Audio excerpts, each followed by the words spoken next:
Are you stupid and think you need a new roof? You don't! You just need GoNano. Really? Your roof has been left battered from years of hail damage, granule loss, and other random threats. GoNano uses nanotechnology to strengthen your roof from the inside out, slowing down aging, protecting it from UV rays, granule loss, hail damage, and extends the life by 15 years. Guaranteed. 15 years. It's pretty good. It's longer than any woman's one been willing to stick around with me. GoNano protects you at the nanoscale. So you don't have to buy a whole new roof? No! That would cost you thousands. GoNano can extend the life of your roof for 85% less than a new roof. A roof without GoNano is like a car without seatbelts, or a castle without a moat. Get smart, get GoNano. There's so many companies that talk about, look how awesome we are. And it's like, well, 80% of your people are failing and leaving and not making money. And everybody's gonna say the same thing, exactly what I wanna hear. The good, the bad, the ugly. So you're gonna get to see our inspection process and see how it's the same every time. And we start calling them and they're not answering. And sometimes it takes days. I'm like, dude, you have 2 leads sitting in your pipeline right now and homeowners saying you're not responsive. Always just encourage them. All right, the best time to start this is 6 months ago. And they want to do it at home. There's no right or wrong, but we have to adjust the business to that preference.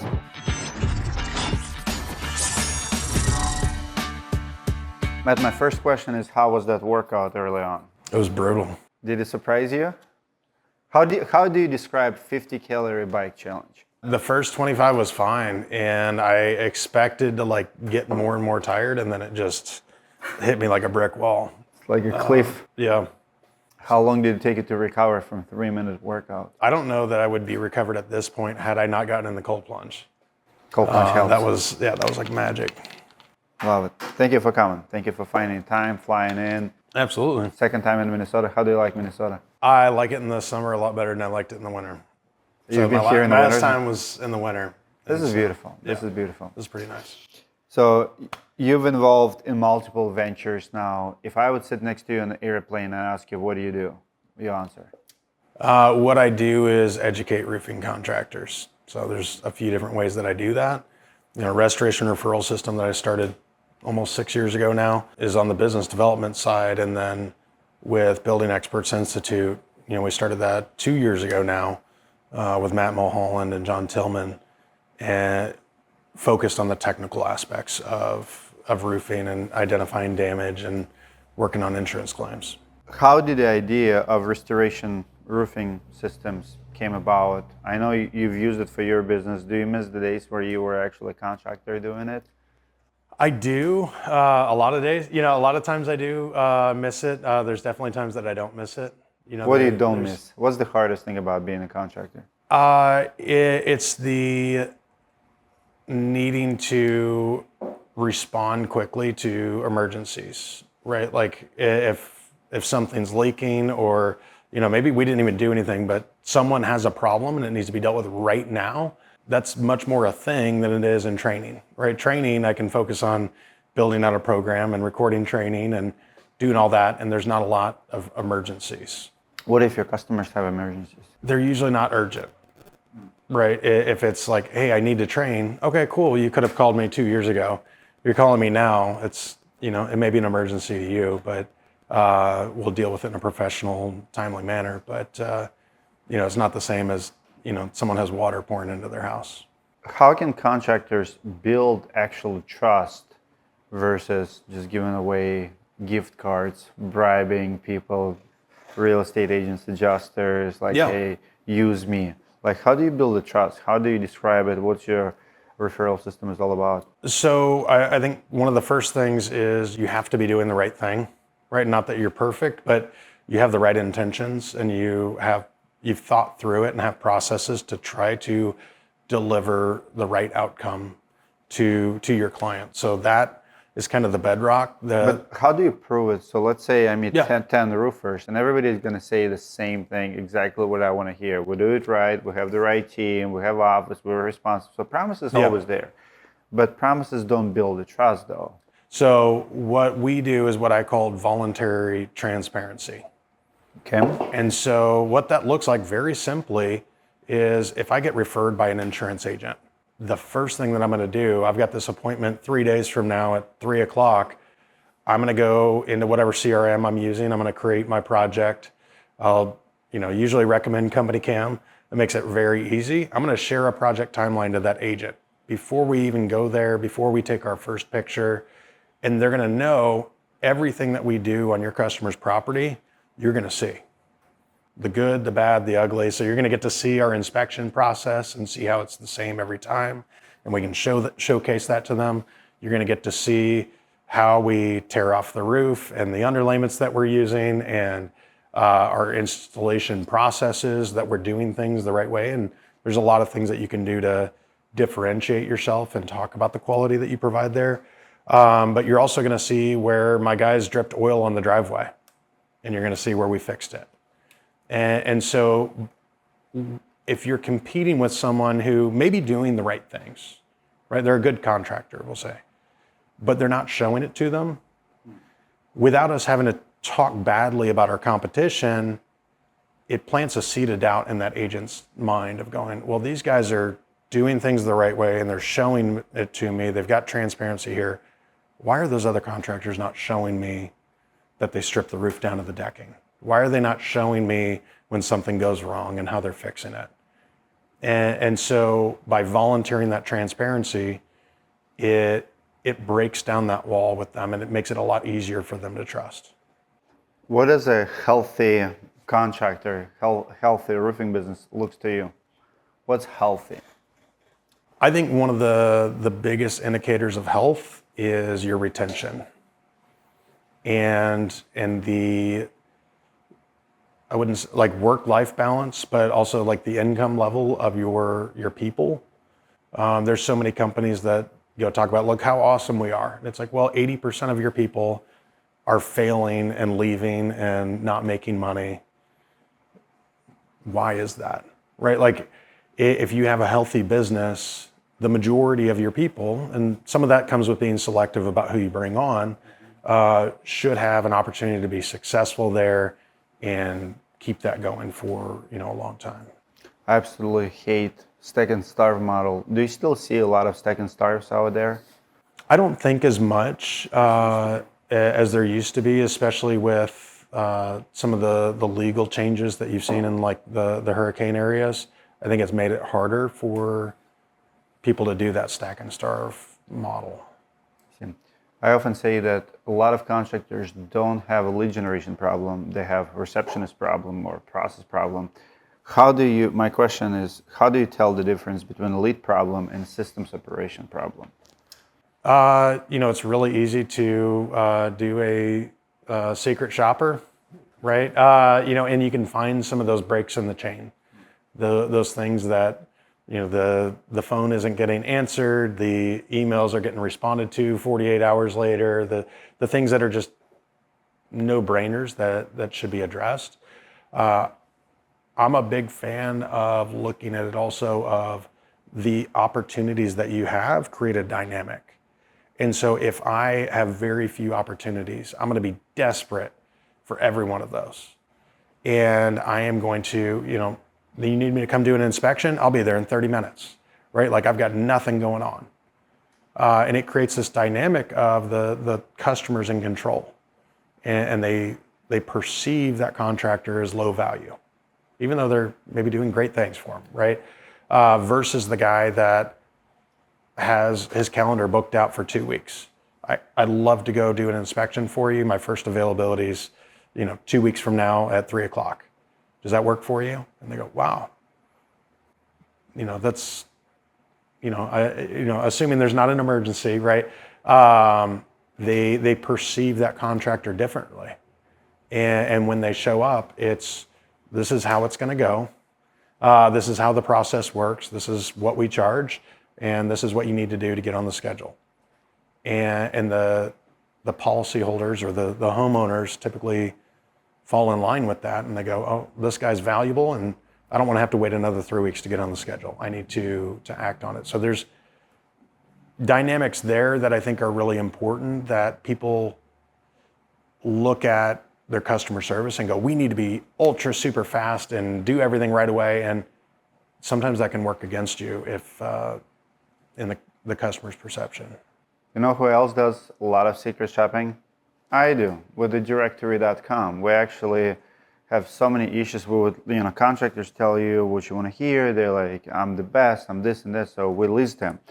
And then they start getting leads, and we start calling them, and they're not answering. And sometimes it takes days. I'm like, dude, you have 2 leads sitting in your pipeline right now, and homeowner saying you're not responsive. So we call a homeowner, we're fixing the problem with our call center. So Yeah. we'll call both. We'll make sure they connect, make sure everything goes through. But contractors often say that they're hungry and they want jobs. They don't. And the moment you start getting jobs, you can't scale. You're like, okay, I'm booked for 2-3 weeks. I don't care about leads anymore. Well, you never should stop advertising, marketing, branding, right? Hire more people. Get another person answering a phone call. Get another sales rep. This is where you scale. And so many people, like, I never understood it. For me, demand creates supply. Like, if I have a demand, I have to hire more people. I have to take care of orders, right? Your business will break. At the busy season, when everything comes to you, if you don't scale, if you don't make adjustments, well, you're going to be slow in 3 months from now, and you're going to be crying out like, hey, where's my leads? Well, now you have opportunity to do more jobs, take care of more people, get more reviews, build more, like spend more on marketing, and then 3 months from now, you're going to be the busiest guy in town. Yeah. What do you say to someone who buys your course, signs up for your system, but does not take an action? And how often does it happen? It happens from time to time. Usually I'm not very pushy with, signing up for my course, because I want people to be ready to do it. And if I push them, I feel like they bought it and then it's going to sit on the shelf for 6 months. That still happens every once in a while. They buy it right before a hailstorm happens and then they're like, oh, I'm busy. I haven't even had time to get into the training. So I, always just encourage them. All right, the best time to start this is 6 months ago. The next best time is right now. And they can get returns on it really quickly. So you can beat yourself up over, just like working out. Hey, you should have been working out all along, but we can go ahead and start now, right? So really it's just a matter of encouraging and understanding, like, things happen, people get busy. Like, the thing that is such a focus for me isn't necessarily the primary focus for them. They might have had something, medical happen to them, or, whatever, life happens. And so I try to be there, when they're available and find ways to make it work for them. How often do you tell contractors you don't need more leads, you need to fix your back office or back end? When I see symptoms of that, I definitely dig into that. I think that the quantity of leads is not usually the issue. That is a dynamic, of course, but I think the quality of the leads is a big thing too. If you're getting, there's low quality telemarketing leads that you're going to close 1 out of 10. Well, that means that your guy is driving around to 9 houses that he's not making $1 on, right? It's not worthwhile, right? And so even though you have a huge quantity, the quality really is your issue there. If you're working, and that's part of why we do restoration referral system, we get to choose which carriers we're working with. If you're knocking doors or even online leads, you end up getting what you get, right? It's Russian roulette. I don't know if it's going to be Allstate or Amica until I'm already engaged with this client. Let's talk about industry trends. AI and automations are everywhere. Everybody's talking about it. What makes Boom Systems different, and what's Boom System? Boom System was my Go High Level agency, okay. And I saw that. No. I still have it, but we haven't taken on any clients in a couple of years. We have people that continue to use it. We just set them up with basically a free account on it. So, but yeah, I haven't been using it. What do you think is happening with AI? Do you think it's overhyped? Do you think it's overrated or underrated, or? I think it is massively underrated. Underrated. I think looking at it in comparison to 1995, looking at the internet and going, oh, this is kind of a nifty thing. The internet is involved throughout our day, throughout our lives. I think AI and the way that it's going to affect our lives is going to be a lot bigger than that. It makes sense. Like everything you touch can have AI. But at the same time, do you think people will always look for human touch? You know, we like Alexas, we like all of these automations and voice activations and stuff, but you still want a person, like, you know, when we call Comcast, automatic like voices, right? Like, been there forever. But when I call a Comcast, I want to talk to the person, or Amex or whatever. You don't want to talk to AI. Why is that? Because person can make a decision. AI can't make a decision for you, or afraid to make a decision. Okay. Because they're not going to put liability on AI. And important, like if it comes to the money, if it comes to safety, we all know that AI, my favorite meme is ChatGPT. If ChatGPT would be a doctor, it's like, why my scar is here and not here? It's like, oh, I'm sorry, my bad, right? Jack actually yesterday shared a story how lawyer used ChatGPT in case law study, and it was a fake, made up. There does not exist. I've heard about that. Yeah. Right? So I think that's the danger. You can use it, but you still need a human to proofread it, to make a final decision. I'm okay engineer using. I'm okay with if you're building planes, use it to calculate stuff. But if you let it do it for you, and who's gonna sign off of it? If people die, if $100 million will be gone, what are you gonna say? Like, if you're like Chase Morgan is like, okay, sorry, AI made a mistake, now we lost $100 million. Yeah. You still need a human to authorize important stuff. Yeah, I think a lot of the issues that you're seeing there are this transitionary period where AI is kind of nifty, but it gets things wrong a lot, right? And it's less and less. But as we look at like autonomous driving, right? Like you look at that, it doesn't blink. It looks in 360 degrees. It doesn't sneeze. It doesn't drink. It doesn't sleep. It makes mistakes far, far less than even a good driver, right? And it's only going to get better. If we look at the legal side, right? That's because frankly, that's how they were using it inappropriately. They were using it wrong, and they didn't have the right parameters on it. Is why it did that. I do think that there is an element of somebody needs to sign off on it. But if a lawyer who's going to charge you $500 an hour for 30 hours for this project can now knock out that project in 15 minutes, he's still going to charge you $500. Yeah, he's still going to charge you the 15 grand.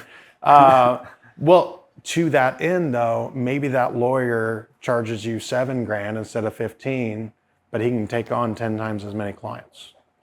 Right, and he can be the very best. We can use the very best lawyer who can make even more money and charge a lower amount. That's that efficiency that's getting picked up. I think there's massive, massive things that will come from that. And to the customer service angle, right? We've all dealt with customer service people that make mistakes, or there's issues, right? They're tough to deal with. They're not ideal. If AI is not, first of all, it can be imperceptible. My wife got an AI call the other day and walked through this whole thing, and it was for like a Christian healthcare thing. And at the end, it asked if there's anything that they can be praying for us for, and all this sort of stuff. And my wife was like, that was so sweet, that guy was so nice, or whatever. I was like, that was AI, and you didn't even know it. And I think that line is going to get blurred in more and more, where it will become almost impossible, because they'll have to make human errors just so that you aren't sure that it's AI.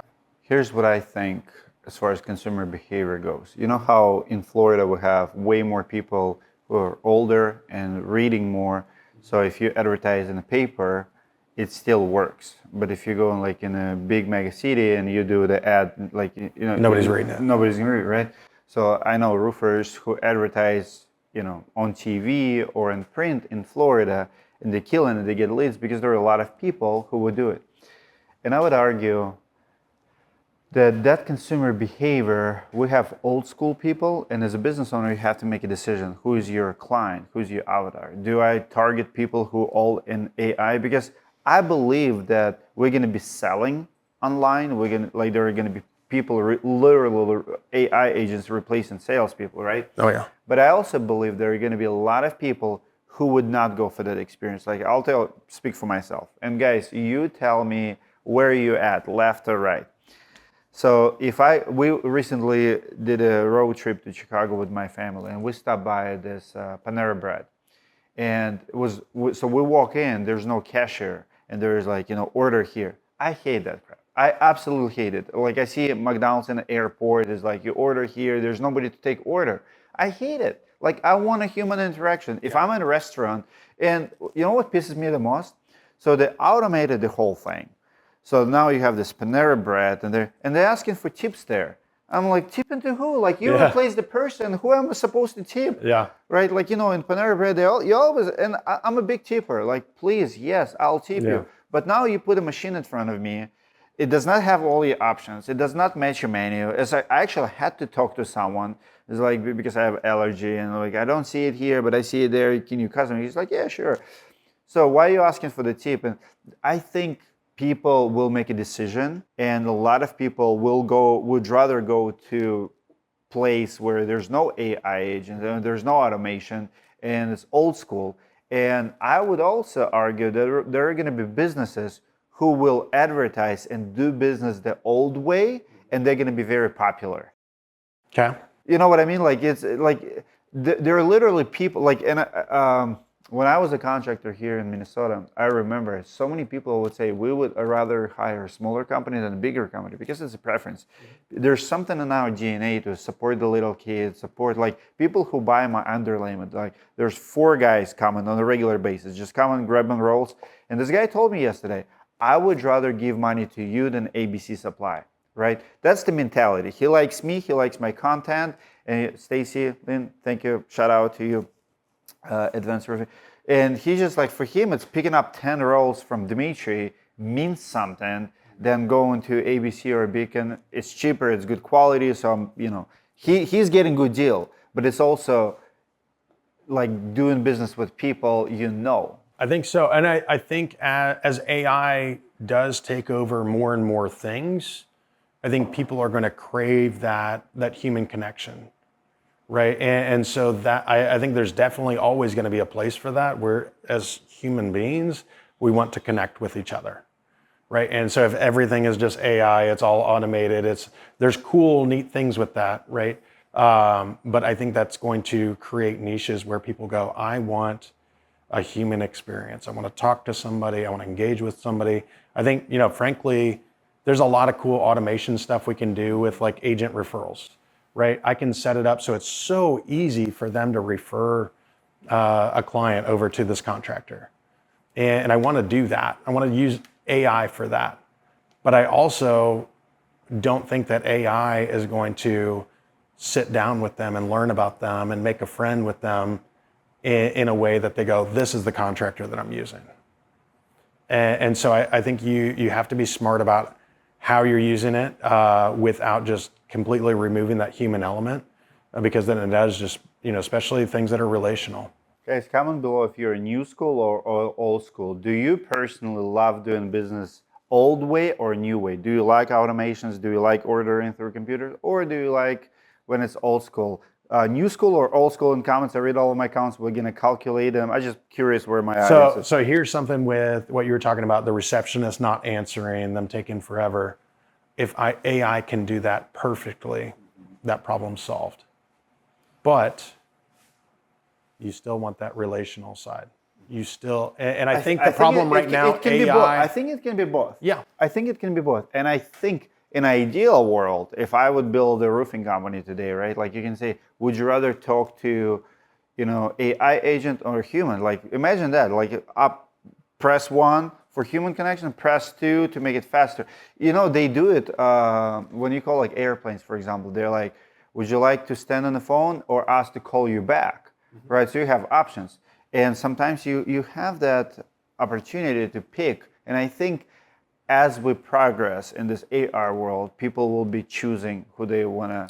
I think as the AI gets better and better, people are going to choose the AI more and more. And you can call that a bad thing. But I think that's what's going I to don't happen. think it's a bad thing. I think it's consumer behavior. Like our kids don't want to do human interaction. Our kids now, like I look at my kids, like my 15-year-old, like they like to talk to each other through computer games. They like to connect via chat, like your Discords and stuff.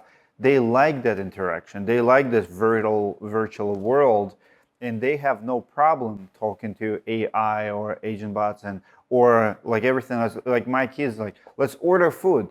Let's just order it. I'm like, no, let's go sit at a restaurant. It's like, no, let's do carry out. But it's a preference. Like, I like my family. I like quality time. I like the table. I want to see you, right? And they want to do it at home. There's no right or wrong. It's just like preference. But we have to adjust the business to that preference. Do you think that automation will eventually replace the sales process in the roofing? That's a big talk. People don't believe in it. And there's a big debate right now that roofing salespeople are always going to be there. But we already have companies like Roofel. We already have instant quotes. Because if you think about the technology to identify the product that you have, I mean, insurance companies are doing it, right? So it's not a rocket science to give a homeowner, just like, think about Zillow. If you go on Zillow, right, like and you give it address, it'll tell you, okay, this house is $462,000 in the market, like below, like, and it's very, very close. And if you're thinking about cost of the house with all the data they have, it's way more complicated than cost of the roof. And the roofers, on the other hand, arguing, it's like, no, but every roof is different, and you can't do it to the roof. I would argue, yes, you can. Yeah, short answer, yes. AI is going to replace roofing salespeople. Okay. How many years do we have left? I would say it's going to be phased out in 5 to 10 years. There's going to be almost no roofing sales reps. Is my prediction. Okay. We're gonna come and check this video in comments in 5 to 10 years. Yeah. Set yourself a reminder on YouTube to remind you in 5 to 10 years. Hey, time goes fast. I've been doing YouTube for 8 years. I'm looking at older videos like, wow. Yeah. I think that if you look at storm damage stuff, I think that very soon people are going to be able to fly entire areas, entire neighborhoods, entire things the day after the storm. And they've got the customer data. They're already doing it. They are doing that, but I think that they're going to be able to make not just a Roofel. I love Roofel. It's a great tool for what it does.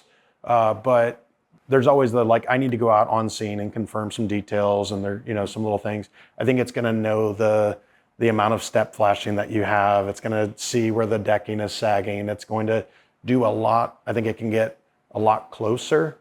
It can know whether or not you have hail and wind damage and document the whole thing in a way that the carrier is going to accept. Where they can, I think very soon there's going to be contractors that are flying a fleet of drones the day after the storm. Every policyholder has a proposal in their inbox, ready to sign with a build date on it and the product on it and financing available. And all these things already exist, right? It's just a matter of who's going to bring them all together. And I think that will absolutely eat the competition. And there'll still be the guys that go, I don't want this guy that emailed me.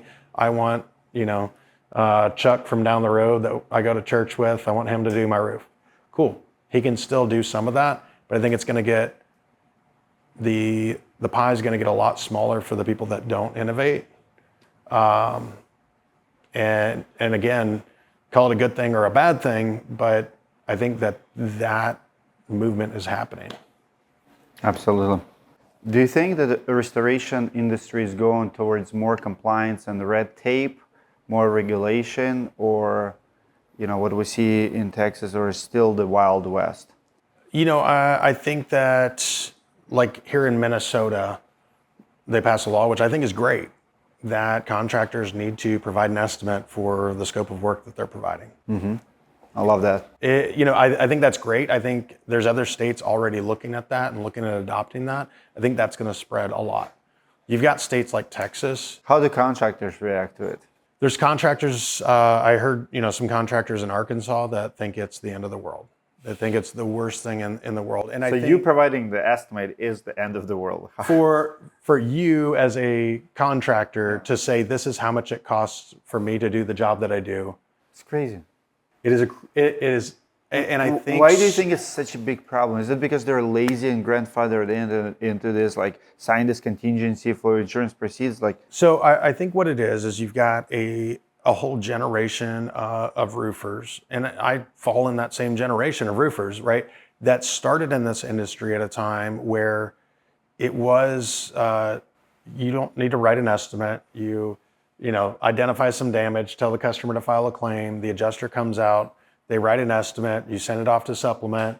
They get it to an agreeable spot. You build the roof, right? And that worked by and large for a long time.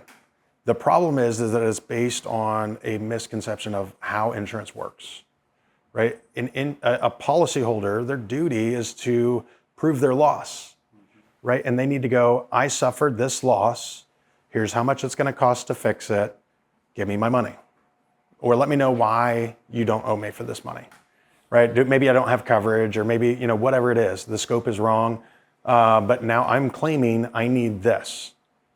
And so if the policyholder is not providing them any type of documentation, they're not providing them a scope of work or an estimate, they're not fulfilling their duty to prove that loss. And now the insurance company, it's a contract, right? If one party doesn't fulfill their duties, the other party doesn't really have to fulfill their duties either. And the insurance company, I think, realized, they're like, wait a second, we don't have to fulfill our duty because they didn't fulfill their duty. And so I think more and more contractors are realizing, you know what, we don't necessarily have to get involved in the claims process, but it's going to help our policyholders a lot to document the damages, to put a scope of work together, to put an estimate together, and then let them send that to their carrier so that they're at least put in a position where the carrier now has to answer, you don't have coverage, or they can interpret policy, they can apply coverage, do all those things that a contractor shouldn't be doing. I think that's the realization that a lot of contractors are having now, is that they trusted the insurance carrier because they were doing their job for them for a long time, and now they're not. Makes perfect sense. How do you see the expectation changing working with public adjusters, insurance adjusters, contractors, homeowners expectations? I feel like consumer behavior changing for everyone. Mm-hmm. Like insurance companies operate differently, contractors operate differently. Where are we heading? Do you feel like it's harder to please customer in 2025 versus 10 years ago? I think that, if you're in a storm market where people have had 2-3 roofs, in their home ownership journey, and now they're engaging with insurance and it's not working the way that it used to, I think that contractor who's still following that old model and struggling with the carrier is going to have a hard time keeping that customer happy, because they have this expectation, this was easy the last 2-3 times that I did this, why is it hard now? Maybe my contractor doesn't know what he's doing. So I think in that respect, it can be more difficult because the carrier got harder to get them to pay properly. But I think, like anything, you have to continue to educate, you have to continue to evolve, and you can stay effective. It's not an impossible task. There's guys that are abandoning insurance and just going to a strict retail model.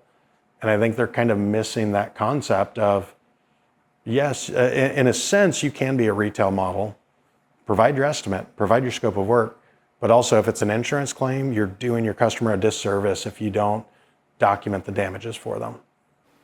On education, do you think we're going fast enough to educate the industry? You see all of these events now. OC, JF do their events. John Cenax, myself, Adam Bensman does his events. So there's plenty of education in the industry. Is it enough? Do we go fast enough? I think so much of the education, I've got kind of my area that I stay in, right? I think a lot of the education is focused on sales. It's important, right? A lot of it's focused on, like you do, a lot of the business side of things. Super important, right? But I think the insurance, the technical side of things is advancing. The business is changing, but business principles are business principles, right? You can teach mostly the same things that you were teaching a year ago. The insurance technical side of things, I feel like, is evolving quicker. And I think we have the capacity to train everybody, right? The online tools and AI and everything can make it really easy to reach everybody. But I see so many people that they focus on, I need sales training, right? Like, I don't need to know how to identify damage properly. I'll just, get myself in front of more homeowners that say yes, and we'll file a claim and throw it against the wall and hope it happens. And I think that struggle is going to get harder and harder. You can be really good at sales, but if you don't know how to identify damage, if you don't know how to build a documentation packet for the insurance carrier, you're just going to spin your wheels with all your great sales skills, but not get anything paid. Makes sense. Let's talk about a personal journey. You've gone from sales to systems to educations. What was the most rewarding and the hardest? So people think that teaching others is easier than doing the work. Do you agree with that, for example? I don't think so. So I get a lot of flack for, they're like, well, if you're so good at this, why don't you just do that and make a mountain of money? And I was making more money selling roofs than I do training, right? Same here. Yeah. But this does not pay. YouTube does not pay. Sure. And I don't have any complaints. I do fine. But the thing is, being able to help hundreds or thousands of people is a way that I can scale my skill set. So it's not just feeding me, it's feeding all these other people that get to receive the benefits of the hard fought knowledge and hard fought systems that I took a lot of time and a lot of heartache to figure out. It's like, man, I don't want you to struggle for years and maybe come up with something that's effective here. Let's, get something that's effective right now.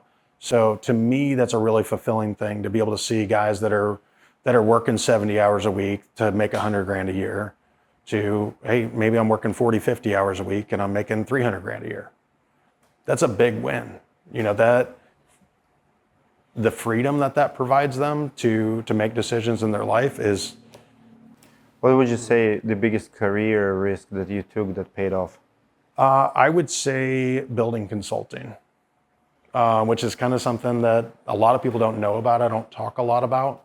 I do some building consulting for some public adjusters, and they're usually pretty private, and they don't want their projects on social media, and they don't want all that sort of stuff. So I can kind of talk about doing that. But that is something that pressed me to hone my skills in.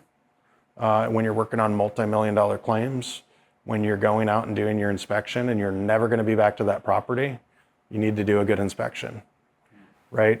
When going into it, a lot of these are going to go to litigation, or they're going to have engineers looking through all this stuff. You really have to get dialed in. So to me, that was something that, I've made good money in doing that, but that forced me to get better. And it forced me to improve the things that were kind of okay. If you're doing, a little residential or whatever, you're fine. And so now I have the ability to teach those things that, I had to learn myself. What do you remember the toughest season in business that you have as a contractor or whatever, and how did you go through it? We all have our lows. What was your lows in your career? I would say my lowest in my roofing career was tale as old as time. Having a company that I worked for not pay me. How much? And so about $50,000. $50,000. Yeah.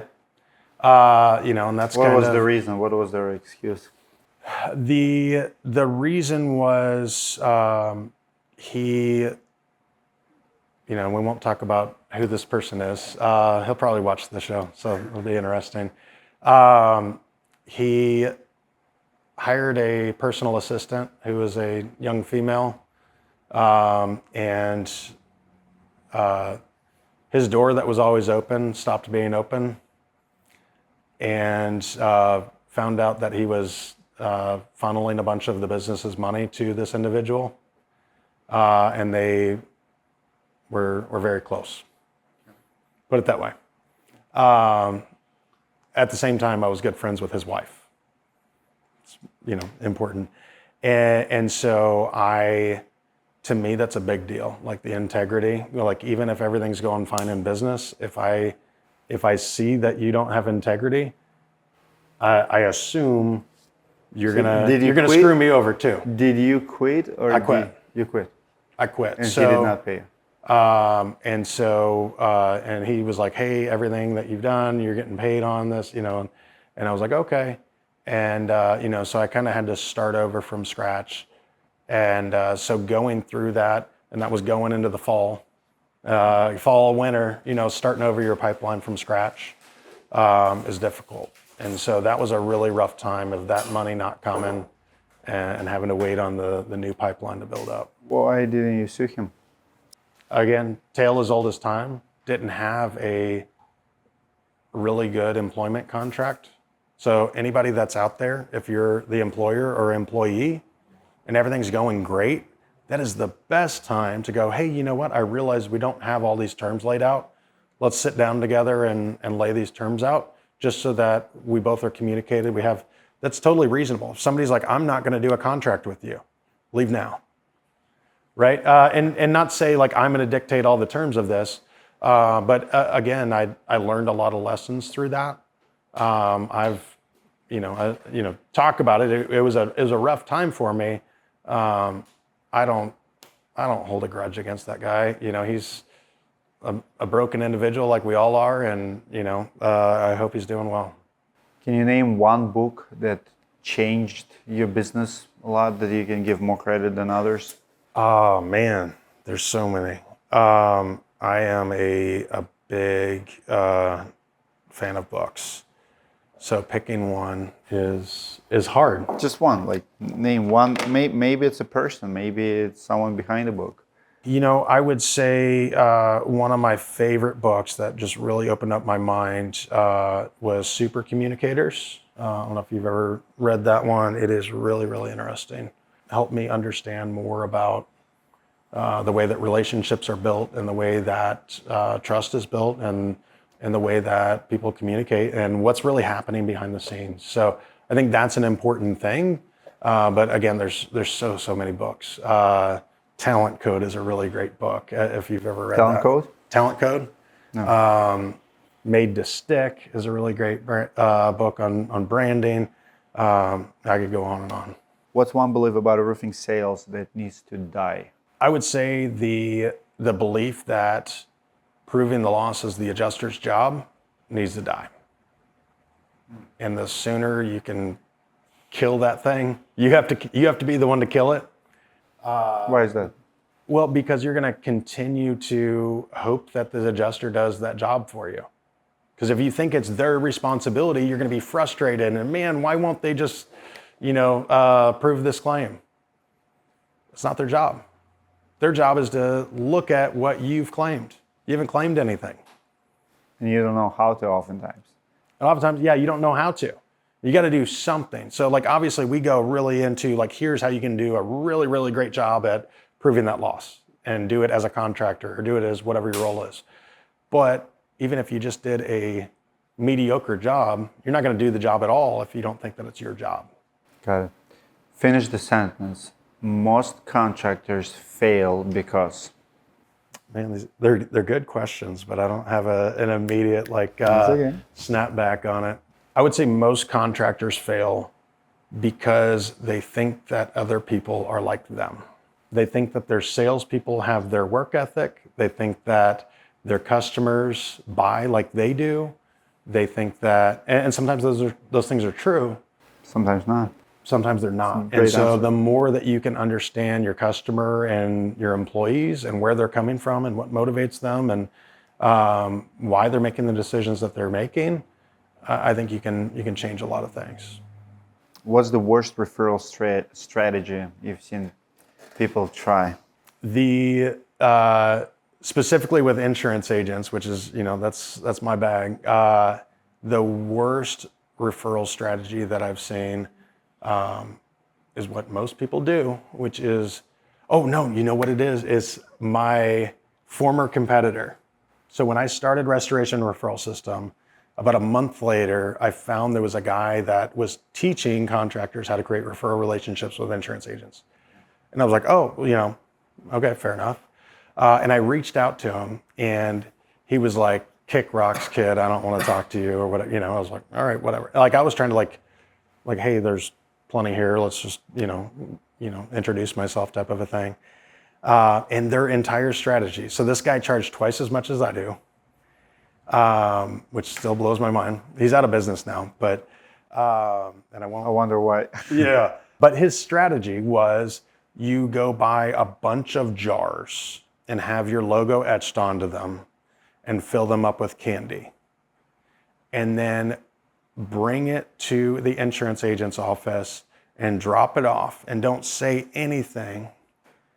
And then just tell them, hey, when this gets empty, give me a call, I'll come back and fill it up. And then eventually they're gonna ask you about your roofing business. That's the whole thing. Sorry, I guess he's out of business now. So that's what you could have paid $10,000 to learn. Ours is way better than that. But that was literally the thing. And he claimed that he had 800 referral partners by doing this. What he meant was I drop off 800 jars of candy every month, not that he's getting referrals from 800 or 600 or 800, whatever it was. It was a bunch. But his numbers, it was like, all right, well, you're getting one roof from every other referral partner. So it blew my mind, and it made me so happy to know that pretty much my only competition had such a bad strategy. Have you ever have a moment like, I can't believe this guy is running a roofing company? Like you meet someone's like, how do you do it? Like with that personality maybe, or like with that behavior? That definitely happens from time to time. Roofing does have such a low barrier of entry, right? And so like you can be an Uber driver part-time to, pay your bills, and then I have a roofing company. And depending on your state, you might not even have a license for that. You sell 3 roofs a year, you can call yourself a roofing contractor. And so there are guys that, you look at and it's like, you don't have a real business or you're really struggling with this. And, obviously I want to help those people, but sometimes they are in that position because of their mindset or their skill set or whatever it is. If you would have to shut down all of your businesses today, which one would you open back up if you get to pick one, and why? I think of, Boom Systems essentially shut down. So that one's gone. I think with Restoration Referral System and Building Experts Institute, I would open up Building Experts Institute back up. And I'd maybe cheat your question and put Restoration Referral System into it. So I get to have my cake and eat it too, if I answer it that way. But I do think with what we're doing with BEI, I think it is so important to the industry. Not that Restoration Referral System's not, but I think that there's just so many people that, whether they're doing insurance or retail, or whether they're doing a little business or a lot, that information absolutely changes what they're capable of doing. What's one piece of advice you wish contractors would stop ignoring? Like everybody says it, you've heard it many times, and they just ignore it. So I think that one piece of advice is around efficiency. So many people that I talk to, they're like, I don't have any time, right? Like I can't go learn this program. I can't. Or I work 80 hours a week. I work 80 hours a week. I've got no time. I've got all these things. and really just understanding if you don't have enough time and you're not receiving the outcome that you want, then you need to look at efficiency. What are the things that maybe you're doing that are eating up your time that aren't serving you? What are the things that can be done faster, more efficiently, more profitably? And really dialing in on those things. So many people, they're just, and I get it, like I've been there too, where it's just you're in the midst of it and you can't look up and go, oh wait, this is crazy, right? So I think being able to look at if you are overworked and still not, again, reaching that outcome, it's time to sharpen the axe, not to keep swinging it. Absolutely. Guys, comment below if you agree. If you have any questions for Matt, we'll be checking the comments. As always, I read all of my comments, and I'll see you in the next video. Thank you so much, brother. Thank you.